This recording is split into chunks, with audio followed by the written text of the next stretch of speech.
있었거든요. 근데 그때 허준이라는 드라마를 열심히 본 기억이 나요. 그 허준이라는 드라마를 보는데 잊혀지지 않는 장면이 몇 개 있습니다. 그 중에 하나가 뭐냐면 그 당시에 임금이 굉장히 총애하는 공빈이라는 여자가 있었어요. 이 궁전에 사는 공빈인데 이 공빈이 이 오빠가 있었거든요. 근데 이 오빠가 성격이 좀 모난 놈인데 이 공빈의 오빠가 구한와사라고 그러죠. 얼굴이 돌아가는 병에 걸린 거야. 그랬더니 어이를 비롯해 가지고 온갖 솜씨좋다는 의사들이 가서 다 침을 놓고 고치면 좀 살아나는 것 같다가 또 삐뚤어졌다가 또 살아났다가 또 삐뚤어졌다. 그러니까 근심이 보통이 아닙니다. 그러던 중에 신참 의원인 허준이 이걸 고치러 간 거예요. 고치러 가고 이제 배치를 받아가지고 거기다 침을 놓고 이걸 고치는데 이 허준이 이렇게 보더니요, 다른 의사들은 와가지고 다 얼굴에 침을 놨는데 침을 안 놔. 그러더니 배에다가 뜸을 뜨고 탕약을 지어가지고 먹을 약만 쓴 약을 자꾸 주니까 이 오빠라는 사람이 치료를 받다가 거절을 합니다. 너무 약 써서 못 먹으니까 이거 때려치라고. 그리고 그래도 계속 갖고 오니까 그 탕약을 갖다가 던져가지고 깨버리고 그래요. 그 얘기를 들은 어의가 허준을 부르죠. 임금이 허준을 부릅니다. 공빈이 허준을 불러서 왜 그러냐, 침을 놔서 고치면 되는데 왜 너는 침을 안 놓고 쓴 약을 자꾸 먹으라 그러냐. 그랬더니 허준이 무슨 얘기를 하느냐면 얼굴이 돌아간 병의 원인이 얼굴에 있는 게 아니라 뱃속에 있다.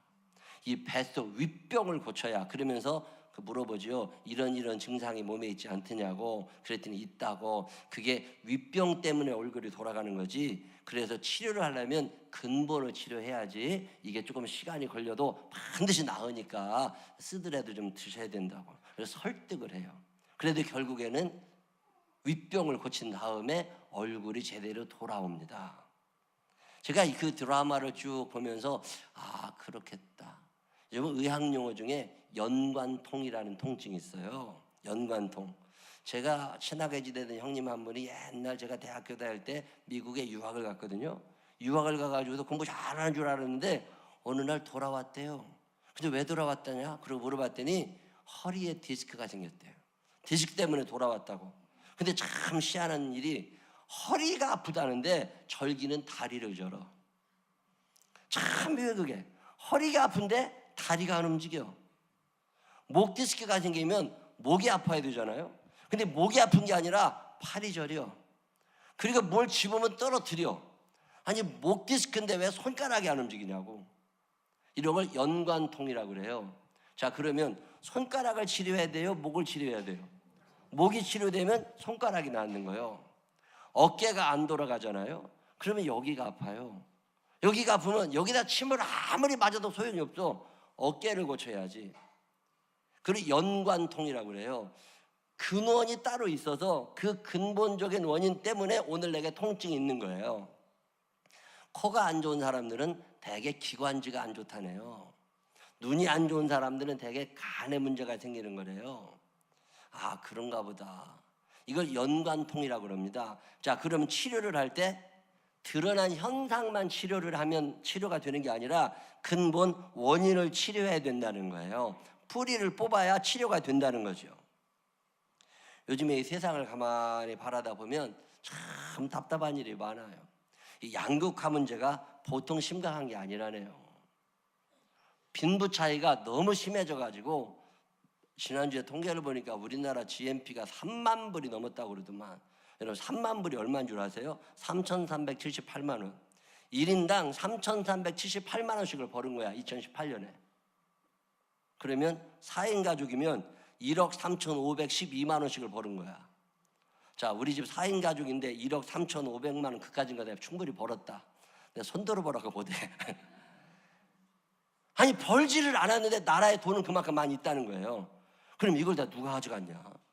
이 빈부 차이가 보통 심해진 게 아니라는 거예요. 통계 수치가 나와 있는 걸 보면 그만큼 소득은 있었던 거예요. 자, 그러면 김공희 권사님 내가 7식구야. 7식구면 37에 21 얼추 2억 5천만 원을 벌었어야 돼. 오영웅 집사님 내가 6식구예요. 6식구면은 거의 2억 원 가까이를 벌었어야 돼. 근데 아니거든. 이게 돈이 없는 게 아니에요. 벌기는 벌었는데 누가 이 빈부차가 너무 심해진 거야. 가만히 통계를 보다 보니까 이게 양극화가 너무 심해져 가는구나. 사양 산업이 점점 늘어나는 거 아세요? 지난주에 택시를 탔더니 택시 운전사 하시는 분이 택시기사들 요새 뭐 파업하고 그러더만 어떻게 잘 해결이 됐냐고 물어봤더니 이 양반이 하는 얘기가 뭐냐면 자살한 사람도 있지만 해결 기미는 없고 앞으로 점점 힘들어질 걸 자기들도 안 돼요. 그래서 내가 옛날에 제가 어렸을 때 우리 동네에서 제일 부잣집이 연탄공장 하는 사람이었는데 지금 그 연탄공장 없어졌다. 이 산업화 시대에 연탄공장 없어지고 그게 사양 산업이잖아요. 그때는 돈을 엄청나게 벌었을지 모르지만 이제는 아니야. 없어지는 종목이 생기잖아요. 제가 서울에 와서 전학 와서 살 때 우리 동네에서 제일 큰 집에 살던 사람이 신발 가게 하던 사람이에요. 신발 공장 범표 신발인가 그 사장님. 그 하얀 고무신 까만 고무신 만들어 팔던 사람. 근데 지금 그 흔적도 없어요. 그러는 것처럼 없어지는 업종이 계속 있는데 아마 택시도 그럴 거 아니겠냐. 앞으로 택시기사 점점 힘들 것 같다. 그랬더니 그거는 맞는 말인데 옛날에는 없어져도 할 게 있었대요. 근데 지금은 없어지면 할 게 없다네. 편의점 하다가 문 닫으면 뭘 해야 될지 모르고 택시 운전하다가 문 닫으면 뭘 해야 될지 모르고 공인중개사들이 얼마나 돈 많이 벌고 좋았잖아요.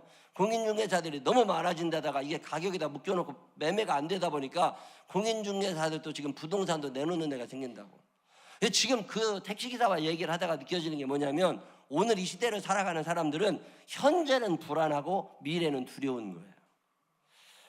이게 거기다가 미세먼지 문제가 보통이 아니라네. 오늘 아침 밥 먹으면서 뉴스를 보니까 개도 미세먼지의 영향을 받는다고. 개 입에다가 마스크를 씌워준다고. 개 마스크를 또 소개를 하더라니까요. 개 마스크는 또 사람 쓰는 거랑 다르더만요. 주둥이 모양이 다르잖아요. 사람은 이렇게 하면 되는데 개는요 이렇게 끼우더만. 이게 꽃갈콘처럼 생긴 걸 끼워. 그래가지고 거기다가 마스크를.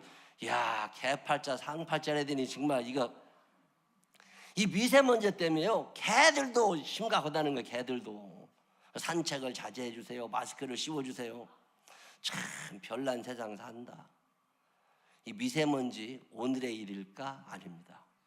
여러분 성경 읽어보면요 지금부터 3,500년 전에 모세가 애굽에서 탈출을 할 때 하나님께서 10가지 재앙을 내리세요. 이 10가지 재앙 중에 먼지 재앙이 있어요. 이 먼지가 나타났는데 지금처럼 미세먼지 수준이 아니라 이 먼지가 꽉 껴있다가 이 먼지가 이로 변한 거야. 이로 변해가지고 내 몸에 달라붙어서 끔찍하죠. 3,500년 전에. 거기다가 흑암, 미세먼지 때문에 하늘이 안 보이잖아요. 그때 흑암이라고 하는 것은 태양이 가리워지는 것처럼 낮인데 길을 못 찾을 만큼 깜깜해. 자, 그런 일이 3,500년 전에도 있었고요. 예수님께서 무슨 말씀을 하시느냐면 너희들이 살아가는 동안 원치 않는 자연재해가 너희들의 삶을 덮치게 될 때 그때 우연히 일어났다고 생각하지 말고 이 자연재해 뒤에 있는 하나님의 섭리를 생각해 봐라. 왜 하나님이 미세먼지를 일으키시고 왜 하나님이 태풍이 왜 하나님이 가뭄이 지금 올해 겨울에 눈 2번 왔어요. 2018년 여름에 비가 거의 안 왔습니다. 자, 이런 일이 계속 일어날 때 계속 남탓만 하지 말라는 거예요. 얼마 전에 뉴스를 잠깐 보니까 이 미세먼지 때문에 문재인 대통령은 더 이상 트럼프를 만나지 말고 시진핑을 만나러 가야 된다고. 김정은 그만 만나고 시진핑을 만나라고. 가서 뭐 할 건데. 그래서 시진핑 아저씨가 무슨 돈을 줄 거예요. 그 할아버지가 뭘 줄 거예요. 여러분 세상 사람들은 그렇게 진단할 수 있어요. 그러나 신앙인들은 다른 생각을 할 필요가 있습니다. 예수님께서는 이런 재앙이 일어날 때마다 너희들은 그 근본 원인을 찾아보라는 거예요. 이게 단순히 중국발 미세먼지다, 한국의 외연이 심해졌다 이렇게만 보지 말고 이런 현상 앞에서 신앙인답게 하나님의 섭리, 하나님의 뜻, 이 미세먼지를 이렇게 오랫동안 자, 하나님이 우리에게 원하시는 것은 미세먼지 속에 폐결핵으로 죽는 게 아닙니다. 하나님은 우리들에게 의와 평강과 희락을 허락하심을 믿으시기를 바랍니다. 하나님 여러분의 장래에 소망을 주실 줄을 믿으시기를 바랍니다. 사랑하시는 하나님께서 왜 미세먼지를 바람 한 번 불으면 끝나고 비 한 번 내려주시면 끝나는데 이걸 계속 머물게 하실까? 여기에는 어떤 하나님의 섭리가 있지 않을까? 적어도 신앙인이라면 하나님의 사람들이라면 그 근본 원인을 생각해 보면서 하나님께 서야 되지 않을까. 오늘의 문제는 연관이 되어 있어요.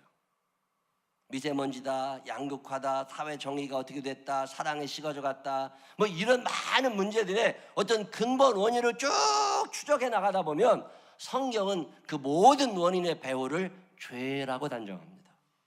어떤 죄가 우리 안에 있다는 거예요. 애굽에 10가지 재앙이 일어나고 미세먼지 사건이 일어나고 먼지가 이로 변하고 흑암이 막 덮쳐나오고 이런 일이 일어났던 원인은 우연히 일어난 게 아니라 하나님께서 애굽 사람들을 향한 징벌이셨고 이스라엘 사람들에게 하나님의 전능하심을 드러내는 사건이었고 이 엄청난 자연 속에서 하나님의 살아계심과 하나님을 향한 우리의 마음을 깨끗하게 하라고 하는 영적인 의미가 있었습니다. 자, 그럼 오늘 이 시대를 먼지 속에 살아가는 우리들이 한 번쯤 하나님의 말씀을 새겨보아야 되지 않을까. 하나님이 원하시는 것은 존중받으시는 거예요. 하나님은 당신이 존중받고 인정받는 걸 굉장히 좋아하십니다. 하나님을 인정하며 살게 되시기를 바랍니다. 그분의 위대하심을 인정하시기를 바랍니다. 지혜를 인정하시기 바랍니다. 그분의 전능하심을 인정하시기를 바랍니다. 생명의 주관자가 그분이심을 인정하시기를 바랍니다. 나는 미래를 모르지만 미래가 그분의 손 안에 있음을 믿으시기를 바랍니다. 인정해달라는 게 하나님의 말씀이에요. 근데 사람들은 하나님을 인정하지 않아요. 자기가 잘난 것처럼 착각을 하고 살아가는 거예요. 그때 하나님께서 자연재해를 일으키실 때가 있습니다. 그러면 그때 사람들은 아이고 하나님 우리가 몰라봤습니다. 하나님 죄송합니다. 그리고 하나님께 납작 엎드려서 하나님을 다시 인정하면 그때 하나님께서 알았어 앞으로 까불지 마. 그리고 해결해 주셨던 게 성경의 역사예요. 요즘에 애들이 엄마를 무시하는 일이 한두 번이 아닙니다. 자, 애들한테 무시받아 본 적이 한 번이라도 있다. 그런 엄마들 손 한번 들어보라면 다 들어야 돼. 그러면 엄마가 어떻게 해야 돼요? 그냥 봐주어. 근데 쌓아놔. 벼르고 그러다가 어느 날 용돈을 끊어. 그러다 어느 날 방문 잠가. 그러면 애들이 바짝 엎드리게 돼 있다고. 근데 이걸 못하는 거예요. 그러다 보니까 애들이 버릇이 못돼지는 거거든. 근데 하나님은 이걸 하세요. 그게 재앙으로 나타나요. 남을 무시하면 돼요, 안 돼요? 왜 무시당하면 싫어하느냐? 사람은 하나님의 형상대로 지음받았기 때문에 하나님이 무시당하시는 걸 못 참으십니다. 그러는 것처럼 우리들도 무시당하는 걸 못 참는 거예요. 남편들이요 참 순하고 이렇게 말도 잘 듣고 요즘 남편 노릇하기 보통 힘든 게 아니에요. 옛날 남편들하고는 수준이 달라. 그런데 이 남편들이 욱하는 날이 있어. 그날은 하루아침에 오는 게 아니에요. 쌓였다가 어느 날 꼭지 돈다니까. 참 묘한 일은요 꼭지 돌면 답이 없어. 부인들에게 부탁해. 남편들 꼭지 돌기 전에 인정하시기를 바랍니다. 남편들 무시하지 말아요. 말 잘 듣는다고 무시하면 안 돼. 요즘엔 개만도 못한 취급받는 남편들이 많다는 얘기 들을 때마다 내가 개를 다 죽여야 되나 이거 그래. 옆 사람 손을 꼭 붙잡고 다시 한번 우습게 보여도 무시하지 마라. 시작. 하나님이 언제 진노하시느냐? 무시당하실 때. 자, 아담과 하와의 이야기를 여러분 아세요. 창세기에 보면 마귀의 패러다임은 마귀의 유형이라는 게 똑같습니다. 마귀는 하나님의 말씀을 거절하라고 얘기하지 않습니다. 하나님의 말씀을 듣긴 들어. 마귀가 하는 말은 하나님의 말씀을 듣지 마 이게 아니에요. 하나님의 말씀을 듣기는 들어. 근데 조금만 바꿔서 들어 이거거든요. 하나님께서 아담과 하와에게 선과 악을 알게 하는 나무의 열매를 절대 먹지 마. 먹는 날에는 어떻게 된다고요? 정령 죽으리라. 이 정령 죽으리라고 하는 말이 한국 이 번역인데 영어로 되어 있는 그 성경 NIV를 읽어보니까 거기에 뭐라고 나오느냐면 You will surely die예요. 너는 죽기는 죽는데 surely 확실하게 죽을 거라는 거예요. 0.1%의 오차도 없이 너는 반드시 죽는다는 게 하나님의 말씀이에요. 이거 절대 먹으면 안 돼. 이게 하나님의 말씀. 근데 마귀는 와서 뭐라고 그러냐면 근데 그거 먹으면 죽을 수도 있는데 안 죽을 수도 있어. 재수 좋으면 안 죽을 수도 있어. 하나님이 못 볼 수도 있잖아. 또 하나님이 매일마다 과일 세놓으시는 거 아니니까. 여러분 이런 생각 어린 시절에 한 적 있어요? 없어요? 엄마 주머니에서 1,000원짜리 하나 꺼낼 때 매일 엄마가 지갑에 돈 세놓는 거 아니거든. 하나쯤 없어도 괜찮지 않을까? 모든 걸 다 훔치라는 건 아니에요. 선악과의 열매를 다 먹으라는 거 아니야. 다 하나만 먹어봐. 괜찮거든. 이게 마귀의 얘기예요. 그러면서 뭐라고 얘기를 하냐면 네가 죽을 수도 있지만 안 죽을 수도 있어. 이 얘기를 자꾸 심어주다 보니까 하와가 쇠뇌가 됩니다. 그래서 You will surely die. 너는 반드시 죽을 거다. 이게 하나님이 하신 말씀인데 나중에 하와가 마귀에게 뭐라고 해요? 너 이거 먹으면 진짜 죽는데? 아니 꼭 그런 건 아니고 You will die 이렇게 나와요. surely라고 하는 단어를 뺐어. 하와는 단어 하나 딱 빠진 거예요. 의미가 전혀 달라집니다. 그러다 보니까 하와가 그 열매를 먹게 되는 거예요. 자, 그러면 그때 하나님께서 나타나셔서 아담아 내가 어디 있느냐 물을 때 아담과 하와가 어떻게 해야 돼요? 잘못했습니다. 용서해 주세요. 뭐 이러면 되는데 이게 안 됩니다. 그러면 결국 에덴에서 쫓겨나요. 자, 마귀의 패러다임이 어떻게 흘러가느냐면 말씀을 잠깐만 바꿔놔요. 처음부터 뭐 듣지 마라 이게 아닙니다. 조금 네 편한 대로 바꿔놔. 그 다음에 죄를 저지른 다음에 회개할 기회를 막아버려요. 그리고 난 다음에 에덴 동산에서 쫓아냅니다. 이 패러다임이 사무엘상에도 똑같이 나옵니다. 사울이라는 사람이 왕이 되었어요. 사무엘 목사님이 오셔가지고 이제 너네들 아말렉하고 전투할 거잖아. 전투할 때 내가 너희의 편에 서서 아말렉을 완전히 박살내줄게. 그러면 너희도 내 말에 따라서 아말렉을 진멸해. 하나도 살려주지 말고 다 죽여야 돼. 아예 걱정하지 마십시오. 하나님의 심판의 대행자 사울왕이 이스라엘 백성들이 끌고 전쟁에 나가서 딱 붙었는데 하나님이 얼마나 기가 막히게 역사를 하시는지 아말렉이 완전히 패망한 거예요.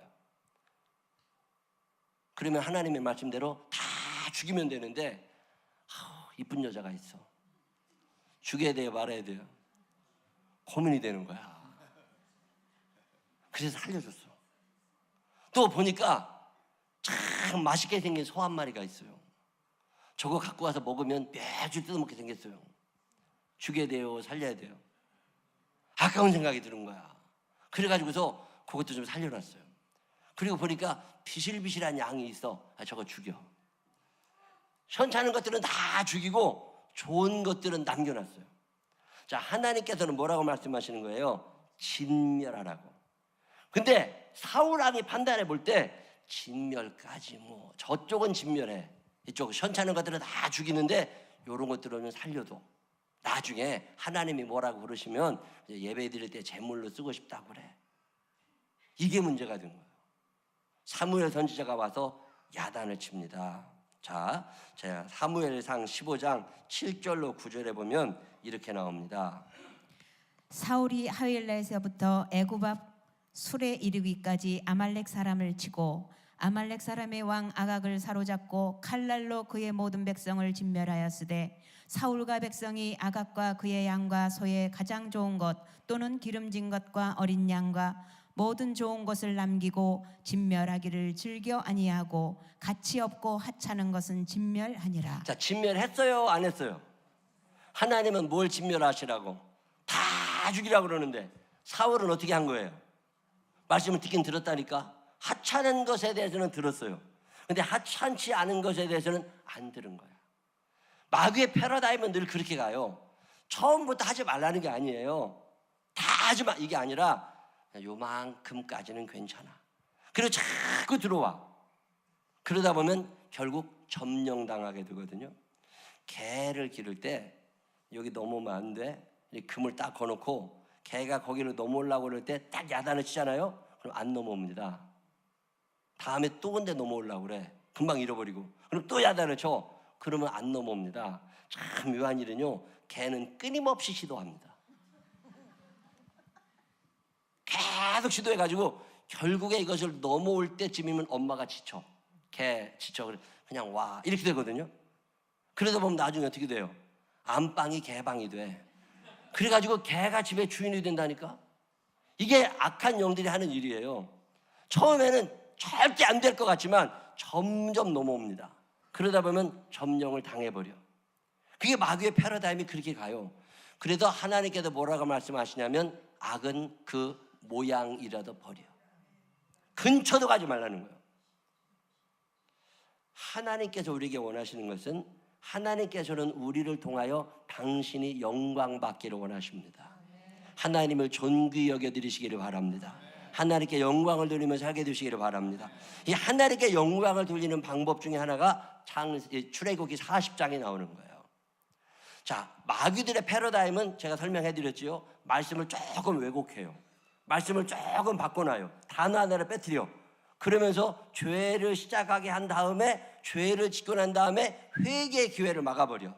그리고 나서 결국 에덴 동산에도 쫓아내고 결국엔 천국에 못 들어가게 하고 사울왕은 왕좌에도 쫓아냅니다. 그게 마귀의 패러다임이라면 출애굽기에 나와 있는 하나님의 백성 모세 패러다임은 전혀 다릅니다.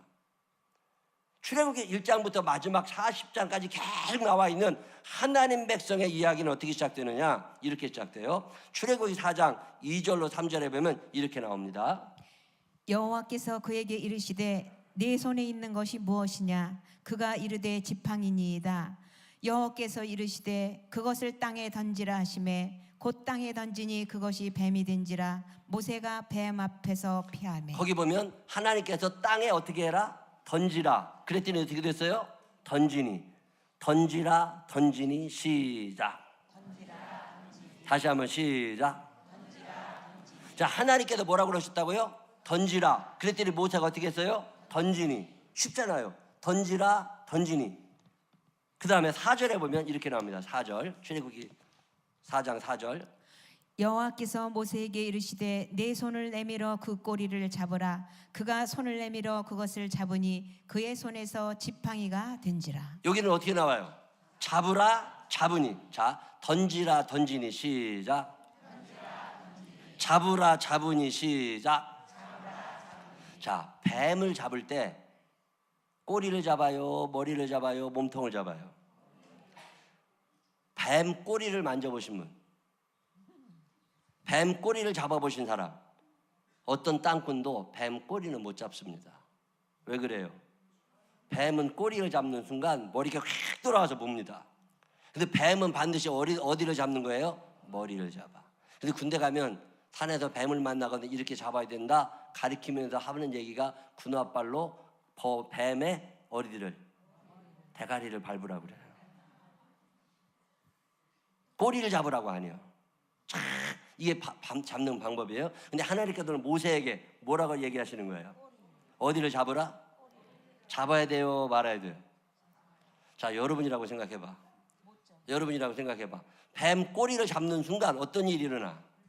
물려. 하나님께서 뭐라고 그러세요? 잡으라. 그럼 어떻게 돼요? 여러분은 어떻게 할 것 같아요? 잡으라. 그러면 하나님께도 이렇게 얘기를 해야 되잖아요. 근데 하나님, 이게 머리하고 꼬리가 있는데 하나님이 모르셔서 그러지 이게 꼬리를 잡으면 머리가 와서 붑니다. 그러니까 하나님 이게 머리를 잡는 게 좋을 것 같습니다. 이런 얘기 하겠어요, 안 하겠어요? 근데 하나님께서 야, 엄마 그래도 꼬리 잡어. 그럼 어떻게 해야 돼요? 하나님이 먼저 잡아보세요. 여러분 같으면 잡아요, 안 잡아요? 출애굽기에 나타나는 이 흐름이 이런 거예요. 잡으라, 잡으니, 던지라, 던지니. 시작. 이게 출애굽기 전체에 나타납니다. 그래서 출애굽기 1장, 2장, 3장, 4장 쭉 내려가다가 40장에 가면 그게 몽창 다 나옵니다. 거기 어떤 말씀이 나오느냐면 하나님께서 야, 모세 너 이스라엘 백성 데리고 성막을 이렇게 지어. 예. 그래서 모세가 성막을 쫙 지었어요. 자, 읽어보겠습니다. 19절 다 같이 한번 읽어보세요. 19절 40장 19절 시작. 또 성막 위에 막을 펴고 그 위에 덮개를 덮으니 여호와께서 모세에게 명령하신 대로 되니라. 자, 되니라죠. 어떻게 됐어요? 명령하신 대로. 잡으라면 잡았고 넣으라면 넣었고 던지라면 던졌고. 그래서 하나님께서 모세에게 명령하신 대로 다 됐다고 말이요. 자, 이게 얼마나 반복되는지 홀수절에는 되니라가 나와. 자, 21절에 읽어봅니다. 21절 시작. 또 그 궤를 성막에 들여놓고 가리개 휘장을 늘어뜨려 그 증거궤를 가리니 여호와께서 모세에게 명령하신 대로 되니라. 자, 그러면 20절에는 무슨 얘기가 나오겠어요? 이렇게 하라는 명령이 나옵니다. 이렇게 하라고 그랬더니 이렇게 됐어. 이렇게 하라고 그랬더니 이렇게 됐어. 이렇게 하라고 그랬더니 이렇게 됐어. 23절 다 같이 시작. 또 여호와 그 상 위에 떡을 진저하라니 여호와께서 모세에게 명령하신 대로 되니라. 아멘. 자, 25절 시작. 또 여호와 앞에 등잔대에 불을 켜니 여호와께서 모세에게 명령하신 대로 되니라. 말씀하시고 되니라, 말씀하시고 되니라. 이게 출애굽기 전체 구조예요. 자, 그러면 그 되니라의 결과가 어떻게 된 거냐? 그게 오늘 여러분이 읽으신 34절, 35절입니다. 그렇게 하나님께서 말씀하신 대로 그 말씀을 타협하지 않고 단어도 빼내지 아니하고 내 생각대로 판단하지 아니하고 던지라 던지니 잡으라 잡으니 그리고 쭉 했더니 34절에 다 같이 읽어봅니다. 시작. 구름이 회막에 덮이고 여호와 영광이 성막에 충만하매. 구름이 회막에 덮이고 여호와 영광이 여러분의 가정에 충만하매. 여러분의 일터에 충만하매. 이 생명나무교에 충만하매. 이런. 이게 아무에게나 일어나는 게 아니에요. 이 미세먼지를 바라다 보면서 내 저 안에 있었던 하나님과 어그러져 있던 것들을 뽑아내고 내가 마음대로 고쳤던 하나님의 말씀을 다시 원자리에 돌려놓고 내 마음대로 믿으려 했던 나중심의 생각을 포기하고 하나님 앞에 나 자신을 바로 세우고 잡으라 잡으니 던지라 던지니 이런 이야기가 일어날 때 하나님이 영광을 받기 시작하시고 하나님의 임재가 나타나기 시작한 거죠. 자, 35절 이렇게 마무리 짓습니다. 모세가 회막에 들어갈 수 없었습니다. 얼마나 엄청난 일이 있었는지. 이는 구름이 회막 위에 덮이고 여호와 영광이 성막에 충만함이었으며. 이 아름다운 이야기가 여러분의 고백이 되시기를 바랍니다. 내가 하나님의 말씀을 이렇게 믿고 그대로 순종하였더니 하나님이 내게 이 큰 영광을 보게 하셨다고. 그게 출애굽기 40장 후반부의 이야기예요. 마귀는 오늘도 우리에게 와서 저 우리 깊은 속에 있는 하나님의 말씀 단어 하나를 빼라고 그래요. 그 모양을 변형시키라고 그래요. 그게 우리한테 편하거든. 그래서 그 말씀 그대로 살아야 될 우리들이 자꾸 바꾸다 보니까 엄청난 재앙이 시작이 됩니다. 이 미세먼지 속에서 희미한 하나님이 느껴질 때가 있습니다. 선명하셔야 되는 그분이 안 보이는 거예요. 왜? 이미 내 안에서 하나님의 말씀이 왜곡되어 가고 있는 거예요.